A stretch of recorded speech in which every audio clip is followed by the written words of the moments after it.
जय श्री दादाजी। धूनी वाले दादाजी की लीलाएं। दादाजी ने मृतकों को जीवन प्रदान किया था, जिसके अनेक उदाहरण दर्ज हैं।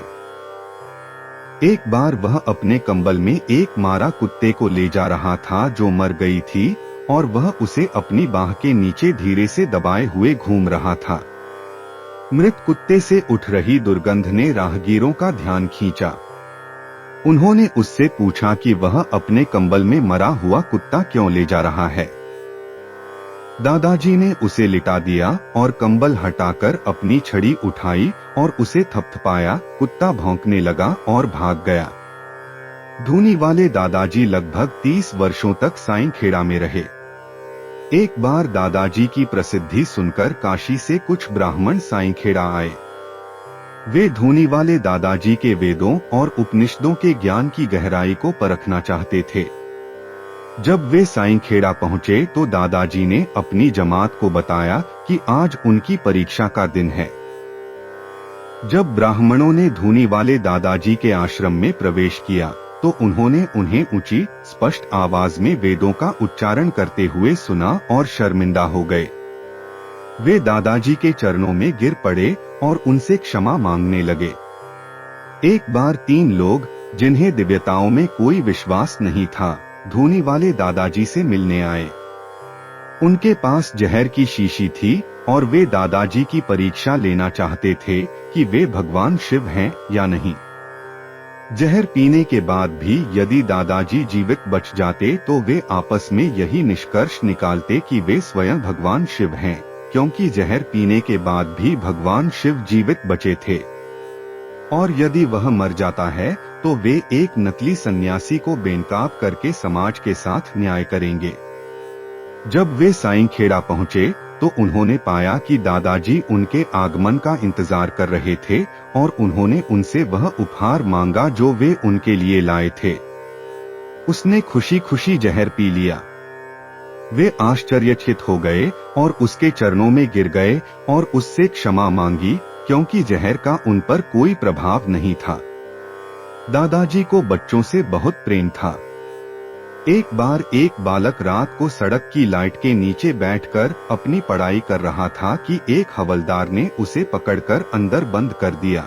जब दादाजी को ये पता लगा तो वे बहुत नाराज हुए और वहाँ की सारी स्ट्रीट लाइटें अपने डंडे से तोड़ दी। हवलदार ने उन्हें भी उस बच्चे के साथ अंदर बंद कर दिया। बंद करके जब वो बाहर आया तो देखा कि दादाजी तो अपना डंडा लिए सड़क पर खड़े उसकी ओर मुस्कुरा रहे हैं।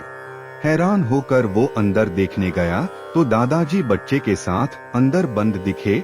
फिर से वो बाहर आया तो दादाजी बाहर दिखे। उसने कान पकड़ लिए और दादाजी से माफी मांगकर बच्चे को छोड़ दिया। जीजाबाई। धूनी वाले दादाजी का बेल वृक्ष के नीचे धूनी रमाए बैठा करते थे। वहीं पर एक औरत जीजाबाई शिव जी की बहुत बड़ी भक्त थी। रोज सुबह शाम वो पास के शिव मंदिर में पूजा के लिए जाया करती थी। एक दिन जब उसने मंदिर का द्वार खोला तो शिवलिंग के स्थान पर दादाजी को देखा। अचंभे से उसने जब उस तरफ देखा जहां दादाजी बैठे थे तो वहां दादाजी के स्थान पर उसे शिवलिंग को देखा। उन्होंने धूनी वाले दादाजी के सामने सिर झुकाया और उनसे आशीर्वाद मांगा। दादाजी के पास लोग अपने इच्छा से आकर उनके आज्ञा से ही वापस जाते थे। सालिग्राम पटेल नाम का एक व्यक्ति दादाजी के दर्शन के लिए आया। 17 से 18 दिन हो गए पर उसे जाने की आज्ञा नहीं मिला। एक रात दादाजी अपनी टोली के साथ धूनी रमाए बैठे थे। अचानक दादाजी ने उस व्यक्ति को नर्मदा से जल लाकर धूनी में डालने को कहा। उसके ऐसा करने के बाद दादाजी उसे गुस्सा करने लगे और गाली देकर कहा, कब से यहाँ पड़ा है, जा घर जा। उस व्यक्ति को कुछ समझ नहीं आया और अपना सामान लेकर वहां से चल पड़ा। रात बहुत हो गई थी, जाने का कोई साधन नहीं मिला, किंतु दादाजी की आज्ञा अनुसार कैसे तैसे जब वो अपने गांव पहुंचा तो देखकर हैरान रह गया कि उसका पूरा गांव आग से जलकर राख हो चुका था। केवल उसी का मकान ज्यों का त्यों था। पूछने पर पता चला कि जिस समय उसका मकान छोड़कर हर जगह आग लगी थी, ठीक उसी समय दादाजी उससे धूनी में जल डलवा रहे थे।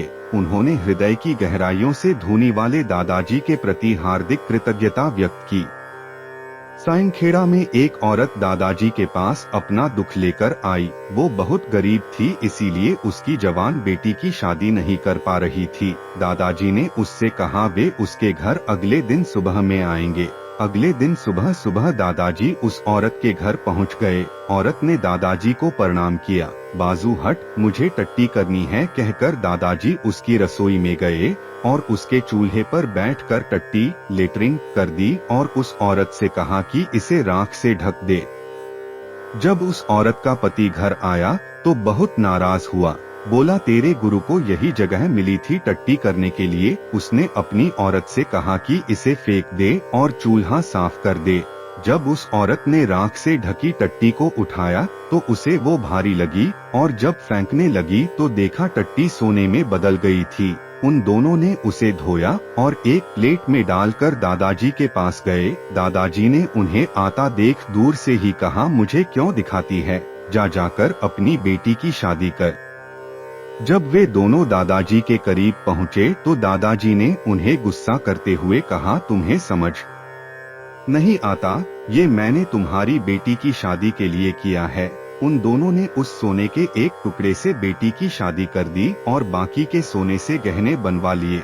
जिस लड़की की शादी हुई थी उसकी पुश्तों के पास आज भी उस सोने के बनाए गहने हैं।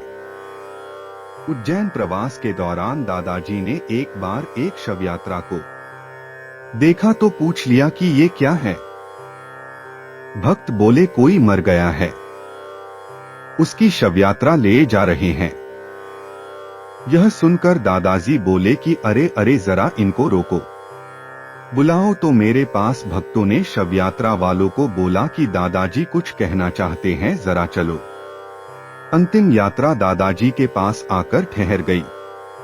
दादाजी के सामने शव रख दिया गया। तभी दादाजी ने एक डंडा शव को मारा और वह व्यक्ति जीवित हो उठा। ऐसे कई किस्से हैं जहां दादाजी ने अपने भक्तों को मुसीबतों से निकाला है। दादाजी एक ऐसे महान संत थे जिन्हें जन कल्याण के लिए कभी वेदों, शस्त्रों एवं मंत्रों की जरूरत नहीं पड़ी। उनका तो अपना ही अनोखा तरीका था लोगों को पार उतारने का। वे भक्तों को गाली देते, डंडा मारते और उनके दुख हरते थे।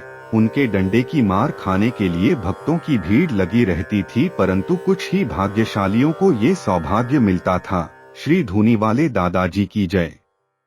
जय श्री दादाजी।